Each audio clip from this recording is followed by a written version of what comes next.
नमस्कार दोस्तों, आपका मेरे चैनल मिश्रा सर यूपी वाले में स्वागत है।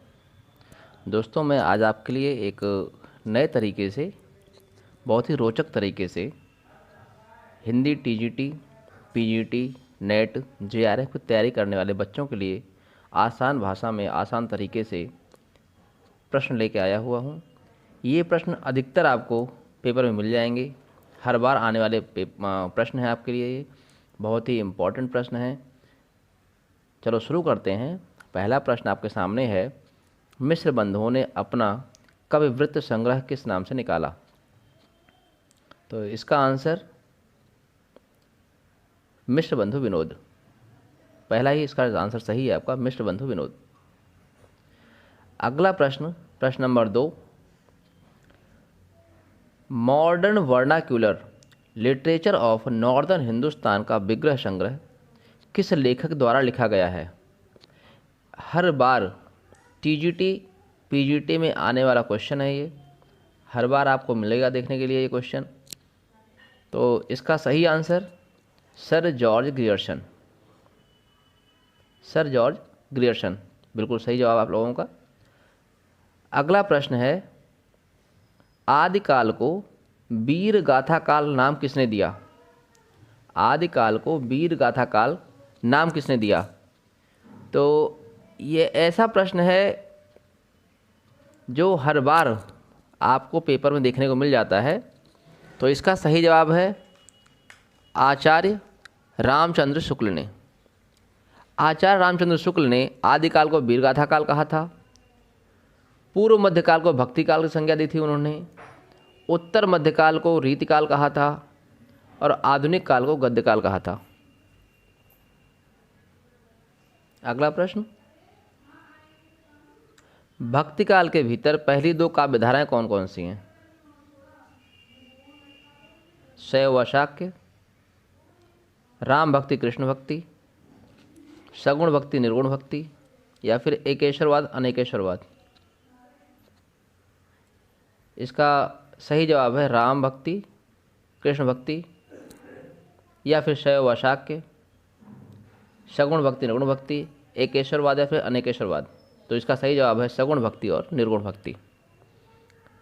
सगुण भक्ति और निर्गुण भक्ति के अंदर ही जाकर के फिर निर्गुण में ज्ञानाश्रयी शाखा और प्रेम मार्गी शाखा यानी सूफी, और सगुण में राम भक्ति शाखा और कृष्ण भक्ति शाखा देखने को मिलती है।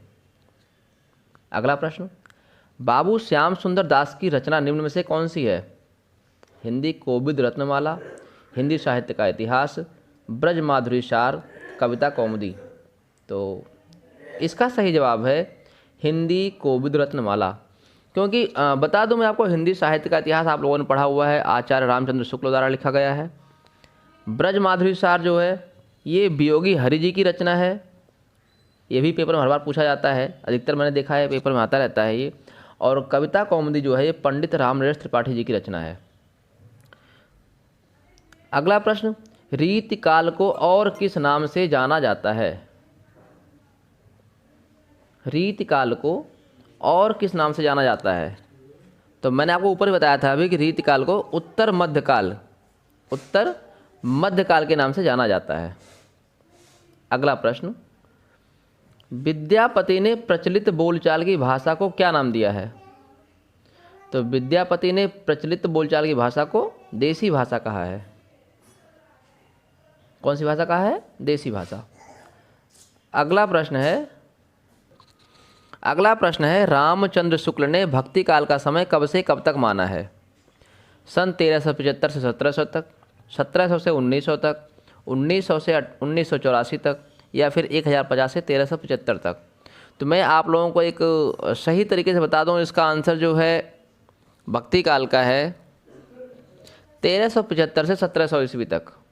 पहला आपका आंसर सही है, क्योंकि 1700 से 1900 तक आपका ये रीतिकाल है यानी उत्तर मध्यकाल, 1900 से 1984 तक आपका गद्यकाल यानी आधुनिक काल है,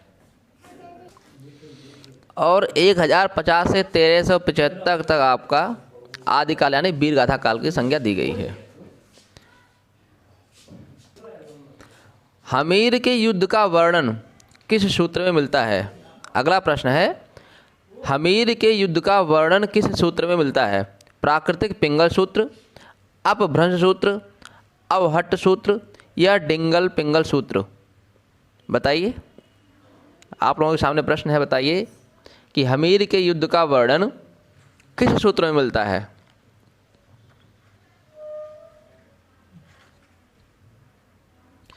तो इसका सही जवाब है आपका प्राकृतिक पिंगल सूत्र। जो पहला ऑप्शन है इसका, प्राकृतिक पिंगल सूत्र सही आंसर है। और आज का अंतिम प्रश्न है, आदि कवि की संज्ञा किस कवि को दी गई है? तो ये प्रश्न मैं आपके लिए छोड़ रहा हूँ। अगर आपको इसका आंसर पता है तो मुझे कमेंट में ज़रूर बताएं, और उम्मीद करता हूँ आपको मेरी वीडियो पसंद आई होगी। वीडियो को लाइक करें और ऐसे ही वीडियो पाने के लिए चैनल को सब्सक्राइब करें, वीडियो को शेयर करें। मैं ऐसे ही नए नए तरीके से नए नए क्वेश्चन जो आपके पेपर में आते हैं हर बार लाता रहूँगा T10 साहित्यिक लीग के रूप में, और आपको इंटरेस्टिंग भी लगेगा, मज़ा भी आएगा पढ़ने में, और इम्पॉर्टेंट प्रश्न ही आपको मिलेंगे। अगर आप मेरे चैनल को सब्सक्राइब करते हैं, पढ़ते हैं, तो ये समझ लीजिए कि आपको 150 में से 120 130 तक नंबर आसानी से मिल जाएंगे। धन्यवाद।